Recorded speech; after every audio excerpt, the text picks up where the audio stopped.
Hello. Shri Shiv Mahapuran YouTube channel में आप सबों का स्वागत है, साथ में मेरा प्रणाम भी। तो आज श्री शिव महापुराण के द्वितीय खंड के 32वां अध्याय का वर्णन सुनूंगी और सुनाऊंगी। तो 32वां अध्याय में है कि भगवान विष्णु ब्राह्मण के भेष में दधीची के पास जाते हैं और छल करके उनसे उनका वरदान स्वरूप मांगते हैं। लेकिन इसी बीच दधीची पहचान जाते हैं विष्णु जी के और कहते हैं कि आप स्वयं साक्षात विष्णु हैं, आप हमसे छल नहीं कीजिए। तो आगे जो कहानी है और आगे की क्या बात हुआ वो 32वां अध्याय में आपको सुनने को मिलेगा आप सबों को। तो पहले मैं गुरु की स्तुति कर लेती हूँ। गुरुर्ब्रह्मा गुरुर्विष्णु गुरुर्देवो महेश्वरः, गुरुर्साक्षात् परब्रह्म तस्मै श्री गुरवे नमः।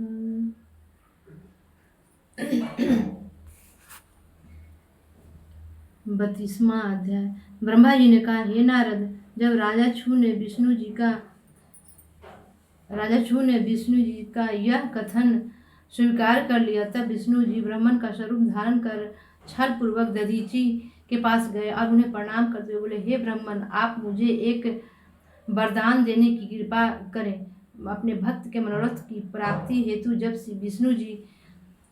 विष्णु जी ने इस प्रकार कहा, उस समय उनके तात्पर्य को जानकर दधीची ने निर्भय होकर इस प्रकार उत्तर दिया, हे विष्णु, मैं आपको पहचान गया हूँ। मेरे ऊपर शिव जी की कृपा है, अतः मैं प्रत्येक बात को भली भांति जान लेता हूँ।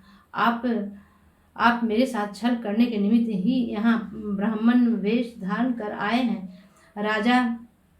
राजा छू ने आपकी बहुत सेवा की है और केवल इसलिए की है कि वह मुझे परास्त कर सके। अस्तु, अब आपको उचित है कि आप अपने वास्तविक स्वरूप को प्रकट करें और अपने घर चले जाएं।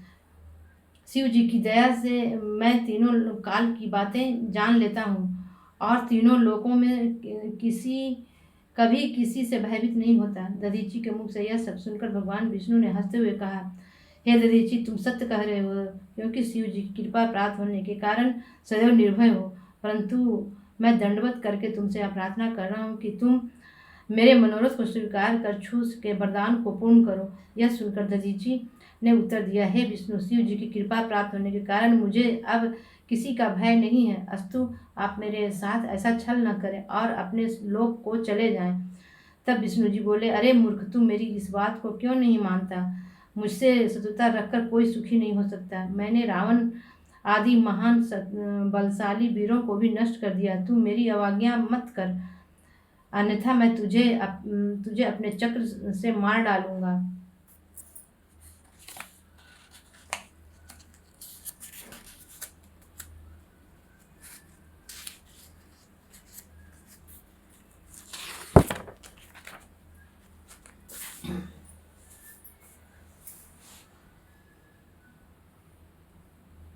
यह सुनकर दधीची ने कहा, हे विष्णु, आपका कथन सत्य है और आप तीनों लोगों को जीत भी सकते हैं। आपने करोड़ों राक्षसों, दैत्यों तथा अपने शत्रुओं को मारा भी है, परंतु आप यह ध्यान रखिए कि शिव भक्तों के ऊपर आपका कोई वश नहीं चल सकता।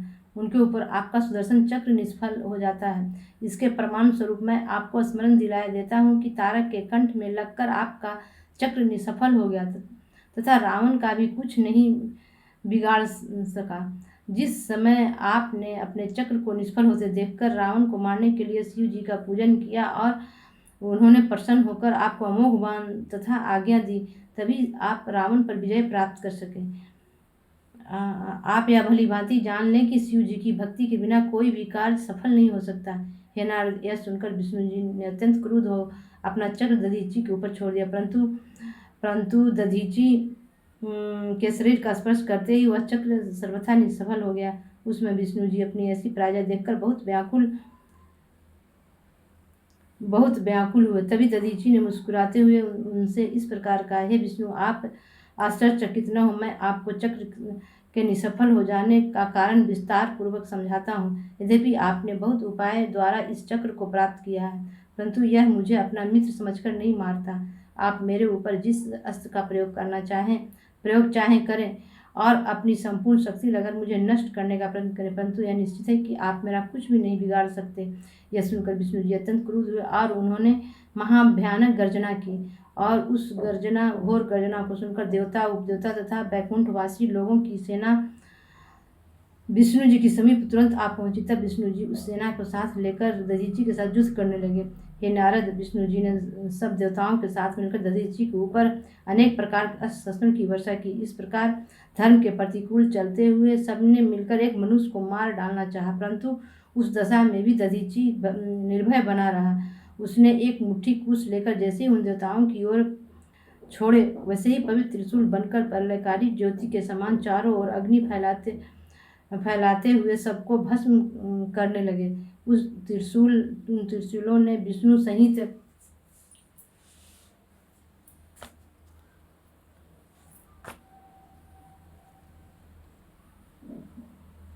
संपूर्ण देवताओं को नष्ट करना चाहा, परंतु यह दृश्य देखकर सब देवताओं ने अपने हथियार डाल दिया और उस स्थान से भाग खड़े हुए। तब विष्णु जी ने माया द्वारा अपने समान करोड़ों पार्षदों को अपने पवित्र शरीर से उत्पन्न किया, परंतु दधीची ने शिव जी का ध्यान धरकर उन सब को भी भस्म कर दिया। अपने गणों को इस प्रकार नष्ट होते हुए देखकर विष्णु जी ने एक अत्यंत आश्चर्यजनक चरित्र का आश्रय लिया, अर्थात उन्होंने अपना विराट स्वरूप कर अपने शरीर में तीनों लोकों को दिखाया, ताकि दधीची भयभीत हो जाए। परंतु उस विराट रूप को देखकर भी दधीची निर्भय बना रहा और बोला, हे विष्णु, आप इस प्रकार माया का प्रदर्शन न करें। यह सब तो केवल मन की शक्ति है, इसमें ईश्वरीय शक्ति कुछ भी नहीं है। आप चाहें तो मेरे शरीर में भी इन सब वस्तुओं को देख तदुपरांत मुझसे छल करें। यह कहकर दधीची ने शिव जी का स्मरण किया और अपने शरीर से संपूर्ण जीवों को प्रकट करके दिखा दिया। यह गति देखकर सभी देवता वहाँ से चले गए, परंतु विष्णु जी की इच्छा युद्ध करने से फिर भी विरत न हुई। हे नारद, उस समय विष्णु जी के मन की बात जानकर मैंने उन्हें समझाते हुए कहा कि हे विष्णु जी, आप इस प्रकार हठ क्यों कर रहे हैं? आपकी बुद्धिमत्ता और शक्ति का लोप हो गया है। क्या आप उन शिव जी के तेज से परिचित नहीं है, जो क्षण भर में ही तीनों लोगों को नष्ट कर देने की सामर्थ्य रखते हैं? मेरी बात सुनकर विष्णु जी ने युद्ध बंद कर दिया, फिर हाथ जोड़कर छू को आगे कर दधीची की प्रशंसा करते हुए कहा, हे दधीची, छू आपकी शरण में आया है और उसने अपने हठ को त्याग दिया है। विष्णु जी के इस प्रकार कहने के उपरांत छू ने भी दधीची की स्तुति करते हुए कहा, हे मित्र, तुम मेरा अपराध क्षमा कर दो। तुम शिव जी के परम भक्त हो और तुम्हारा कथन सब प्रकार श्रेष्ठ है। आपके धन्य भाग है कि आपके ऊपर शिव जी इस प्रकार दयालु हैं। मैं यह भली भांति समझ गया कि तीनों लोकों में शिव जी के समान अन्य कोई नहीं है। राजा छू के इन शब्दों को सुनकर दधीची ने भी उसके ऊपर बहुत कृपा दिखाई। शिव भक्तों की यह रीति है कि जो व्यक्ति उनकी शरण में पहुंचता है उस पर वे तब कृपा रखते हैं। अस्तु, दधीची ने उस समय विष्णु तथा अन्य देवताओं को यह शाप दिया कि तुम लोगों ने शिव भक्त की महिमा को नहीं समझा। इस प्रकार तुमने भगवान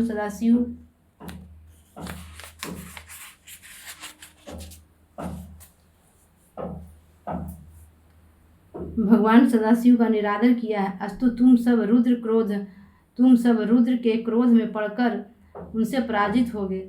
विष्णु जी भी अपने पार्षदों सहित इसका फल प्राप्त करेंगे।